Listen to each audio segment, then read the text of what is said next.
Punjabi singer और कांग्रेस नेता सिद्धू मूसेवाला की पंजाब के मनसा जिले में गोली मारकर हत्या। कत्ल में रशियन हथियार के इस्तेमाल का शक। पीएम केयर फॉर चिल्ड्रन योजना की शुरुआत।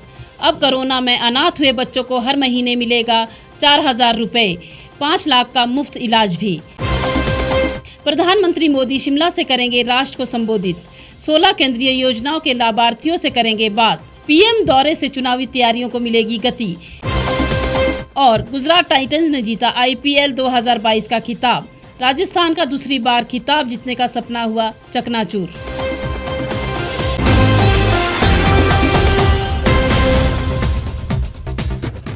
नमस्कार, स्वागत है आपका द रीव टाइम्स न्यूज चैनल में। मैं हूं सुषमा शर्मा। अब खबरें विस्तार से। फेमस पंजाबी सिंगर और कांग्रेस के नेता सिद्धू मूसेवाला की कल पंजाब के मनसा जिले में गोली मारकर हत्या कर दी गई। इस फायरिंग में 3 अन्य लोग भी घायल हो गए हैं। हमला के समय मूसेवाला अपने 2 दोस्तों के साथ पंजाब में अपने गांव मनसा जा रहे थे। हमलावर मूसेवाला की एसयूवी पर गोलियों की बौछार कर दी गई। घटनास्थल से मिली गोलियों के आधार पर शक है कि मूसेवाला की हत्या रशियन हथियार AN-94 एसोलेट राइफल से की गई है। पंजाबी गायक सिद्धू मूसेवाला की हत्या के तार अकाली नेता विक्रमजीत सिंह विक्की मिड्डू खेड़ा हत्याकांड से जुड़े हैं। अब हत्या की जिम्मेदारी कनाडा में बैठे गैंगस्टर गोल्डी बराड़ और गैंगस्टर लॉरेंस बिश्नोई ग्रुप ने खुद सोशल मीडिया पर पोस्ट डालकर ली है। विक्की की हत्या वाले दिन ही उन्होंने ऐलान किया था कि बदला भी उसी स्टाइल में लेंगे। गैंगस्टर लॉरेंस बिश्नोई कभी पंजाब यूनिवर्सिटी का छात्र नेता हुआ करता था। बताया जा रहा है कि मिड्डू खेड़ा हत्याकांड में शामिल शूटरों को मूसेवाला ने पनाह दी थी। साथ ही अकाली नेता विक्कू मिड्डू खेड़ा की हत्या की साजिश का आरोप सिंगर सिद्धू मूसेवाला पर था। ये घटना पंजाब सरकार द्वारा मूसेवाला सहित 424 लोगों की सुरक्षा वापस लेने के ठीक एक दिन बाद हुई, जिसके बाद से आप पार्टी विपक्षियों के निशाने पर आ गई। सिद्धू मूसेवाला नाम से लोकप्रिय पंजाबी गायक का असली नाम शुभदीप सिंह सिद्धू था। मूसेवाला पिछले साल नवंबर में कांग्रेस में शामिल हुए थे और इस बार मानसा से कांग्रेस के टिकट पर विधानसभा चुनाव लड़ा था, जिसमें आम आदमी पार्टी के डॉक्टर विजय सिंगला ने उन्हें हरा दिया था। सिंगला मान सरकार में पंजाब से मंत्री थे, जिन्हें हाल ही में भ्रष्टाचार के आरोप में हटा दिया गया है। अब सिद्धू मूसेवाला की हत्या के बाद से मान सरकार के उस फैसले पर सवाल उठने शुरू हो गए हैं कि जिसके तहत वीआईपी कल्चर पर हमला बताकर विरोधी नेताओं की सिक्योरिटी वापस ली जा रही है। इस बात का भी शक है कि कहीं ये फैसला राजनीतिक बदला तो नहीं, जिसके जरिए विरोधियों से हिसाब किताब हो रहा है। आज पीएम मोदी ने पीएम केयर्स फॉर चिल्ड्रन योजना की शुरुआत की। कोरोना काल में अनाथ हुए बच्चों को सशक्त बनाने के लिए इस योजना की शुरुआत की गई है। इस योजना के तहत अनाथ बच्चों के बैंक खातों में पीएम केयर्स फंड से छात्रवृत्ति भेजी गई है। इस उपलक्ष्य पर प्रधानमंत्री ने कहा, सरकार अनाथ बच्चों के साथ है, हम बच्चों की हर तरह से मदद करेंगे। पीएम केयर्स फॉर चिल्ड्रन योजना की शुरुआत करते हुए पीएम मोदी ने कहा कि ये कोरोना प्रभावित बच्चों की मुश्किलें कम करने का एक छोटा सा प्रयास है। बच्चों की अच्छी पढ़ाई के लिए उनके घर के पास ही सरकारी या प्राइवेट स्कूलों में उनका दाखिला कराया जा चुका है। अगर किसी को प्रोफेशनल कोर्स के लिए, हायर एजुकेशन के लिए एजुकेशन लोन चाहिए तो पीएम केयर्स उसमें मदद देगा। आगे पीएम ने कहा कि रोजमर्रा की दूसरी जरूरतों के लिए अन्य योजनाओं के माध्यम से ऐसे बच्चों के लिए 4,000 रुपए महीने अपने स्कूल की पढ़ाई पूरी करने तक मिलते रहेंगे। 18 से 23 साल के युवाओं को हर महीने स्टाइपेंड मिलेगा और जब आप 23 साल के होने पर आपको एक साथ 10 लाख रुपए मिलेंगे। अगर कोई बच्चा बीमार पड़ता है तो उसे पीएम केयर्स फॉर चिल्ड्रन के माध्यम से आयुष्मान हेल्थ कार्ड दिया जा रहा है, जिससे 5 लाख तक इलाज की मुफ्त सुविधा रहेगी। पीएम केयर्स फॉर चिल्ड्रन आप सभी ऐसे कोरोना प्रभावित बच्चों की मुश्किलें कम करने का एक छोटा सा प्रयास है। जिनके माता और पिता दोनों नहीं रहे, पीएम केयर्स फॉर चिल्ड्रन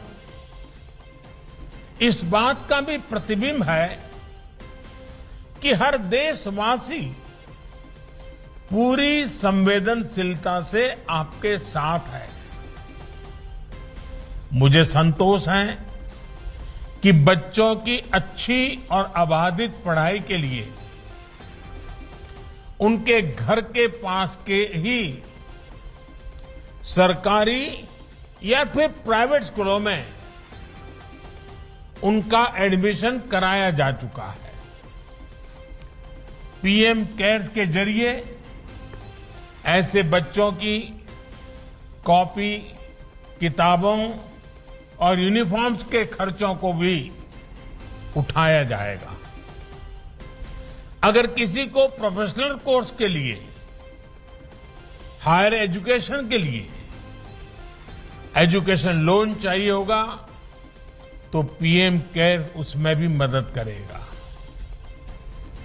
रोजमर्रा की दूसरी जरूरतों के लिए अन्य योजनाओं के माध्यम से उनके लिए 4,000 रुपये हर महीने की व्यवस्था भी की गई है। साथियों, ऐसे बच्चे जब अपनी स्कूल की पढ़ाई पूरी करेंगे तो आगे भविष्य के सपनों के लिए और भी पैसों की जरूरत होगी। इसके लिए 18 साल से 23 साल तक के युवाओं को हर महीने स्टाइपेंड मिलेगा और जब आप 23 साल के होंगे तब 10 लाख रुपया एक साथ आपको मिलेंगे। योजना की शुरुआत के दौरान पीएम मोदी ने बताया कि मैं जानता हूं कि कोरोना की वजह से जिन्होंने अपनों को खोया है उसके सामने चुनौतियों का अंबार है। मैं आपसे परिवार के सदस्य के तौर पर बात कर रहा हूं। हर देशवासी पूरी संवेदनशीलता से आपके साथ है। मंगलवार यानी 31 मई को प्रधानमंत्री नरेंद्र मोदी हिमाचल के दौरे पर आने वाले हैं। इस कार्यक्रम को लेकर भाजपा और सरकार की ओर से जमकर तैयारियां की गई हैं। मुख्यमंत्री जयराम ठाकुर ने एक मैसेज के जरिए लोगों से इस रैली का हिस्सा बनने की अपील की है। केंद्र सरकार के 8 साल पूरे होने पर भव्य जश्न को लेकर पार्टी ने सभी लोगों को निमंत्रण का फैसला किया है। मुख्यमंत्री ने कहा ये आयोजन करीब 1.5 घंटे का होगा, जिसके बाद प्रधानमंत्री वापस दिल्ली लौट जाएंगे। केंद्र सरकार के 8 साल का कार्यकाल पूरा होने पर होने वाले कार्यक्रम में मोदी शिमला के रिज मैदान से राष्ट्र को संबोधित करेंगे। इस अवसर पर प्रधानमंत्री नरेंद्र मोदी 9.5 करोड़ किसानों के बैंक में किसान सम्मान निधि योजना की 11वीं किस्त भी जारी करेंगे। देश के सभी राज्यों के मुख्यमंत्री, केंद्रीय मंत्री, राज्य मंत्री, सांसद और विधायक सीधा कार्यक्रम से जुड़ेंगे। मोदी इस दिन 16 केंद्रीय योजनाओं के लाभार्थियों के साथ बातचीत करेंगे।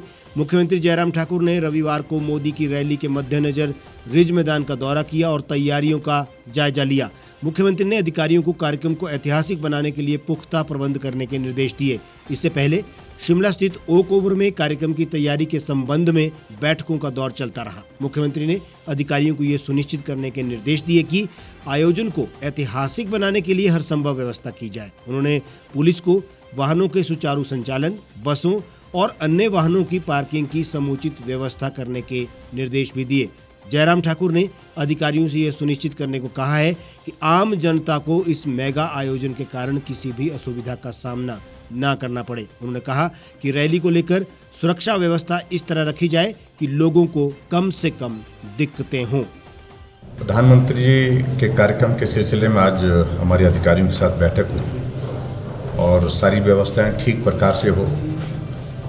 टूरिस्ट सीजन है और ऐसे में ट्रैफिक में भी कोई किसी को कठिनाई ना हो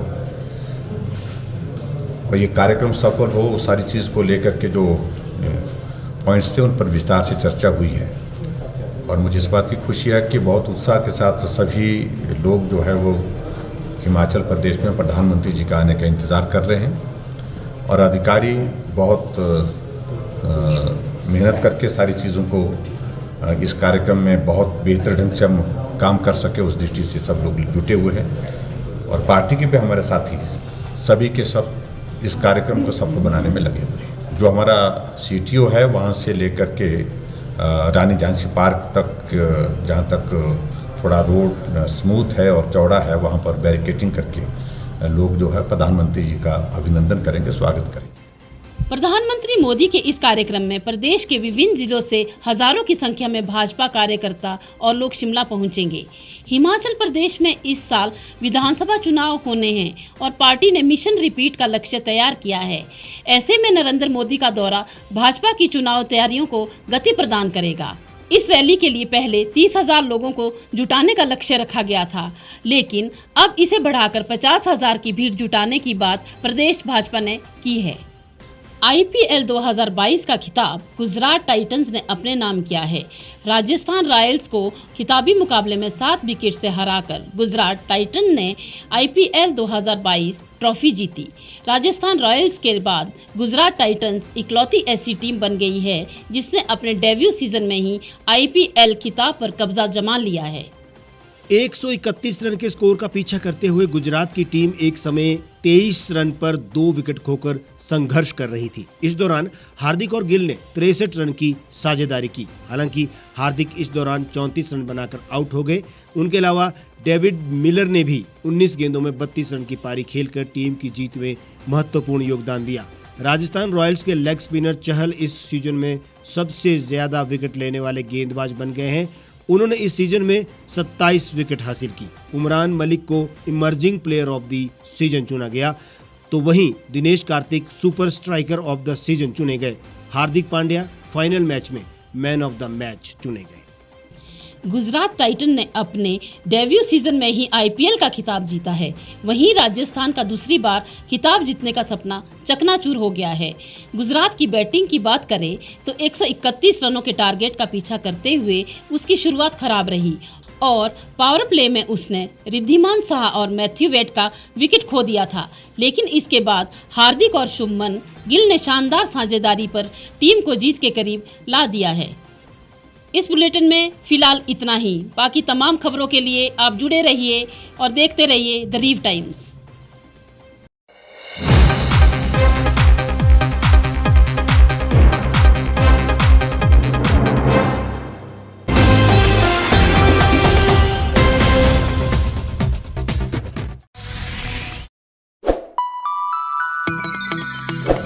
खबरों में बने रहने के लिए सब्सक्राइब करें द रीव टाइम्स, लाइक और शेयर करना ना भूलें।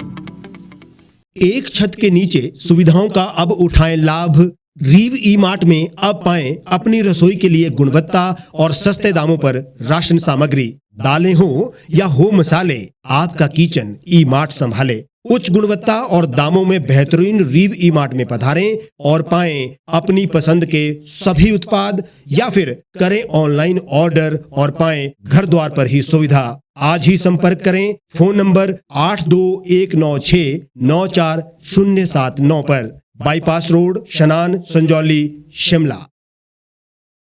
गांव की चौपालों से लेकर संसद के गलियारों तक, गृहिणी के चूल्हे से लेकर निवेश और बाजारों तक, किसानों के हाल से लेकर खेत और खलिहानों तक, शिक्षा और स्वास्थ्य से लेकर खेल के मैदानों तक, संसद के प्रधान से लेकर पंचायत के पंच तक, सेंट्रल हॉल से लेकर ग्राम सभा के मंच तक, हर खबर पर रहेगी हमारी पैनी नजर।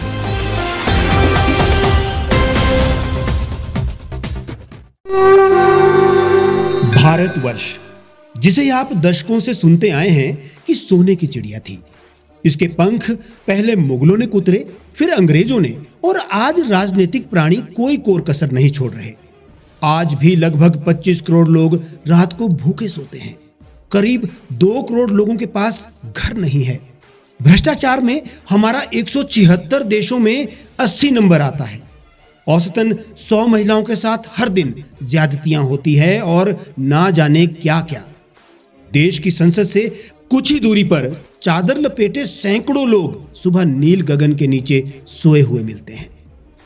क्या आप एक ऐसे भारत की परिकल्पना नहीं करना चाहेंगे जहां कुछ ऐसा किया जाए कि 1 वर्ष के भीतर देश में कोई भिखारी या लाचार भी आश्रयहीन न रहे? लोगों को सभी सरकारी सेवाएं घर द्वार पर ही प्रदान की जाएं, ताकि दफ्तर या कर्मचारी के चक्कर ना काटने पड़े। भ्रष्टाचार जड़ से समाप्त हो जाएगा। सेवा प्रदाताओं की पब्लिक रेटिंग यानी जनाकलन और तकनीक द्वारा अपराधों का शून्यकरण किया जाए। स्वास्थ्य और आधारभूत शिक्षा सभी के लिए समान गुणवत्ता के साथ निशुल्क प्राप्त हो, और भी बहुत कुछ। यदि आप इस पवित्र राष्ट्र निर्माण यज्ञ का हिस्सा बनना चाहते हैं तो आज ही राष्ट्रीय लोक नीति पार्टी से जुड़ें। अब देश राजनीति से नहीं, लोक नीति से चलेगा। विजिट करें वेबसाइट राष्ट्रीयलोकनीति.org।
लेटेस्ट खबरों के लिए आप यूं ही देखते रहिए the reap times. Like, share और सब्सक्राइब करना ना भूलें।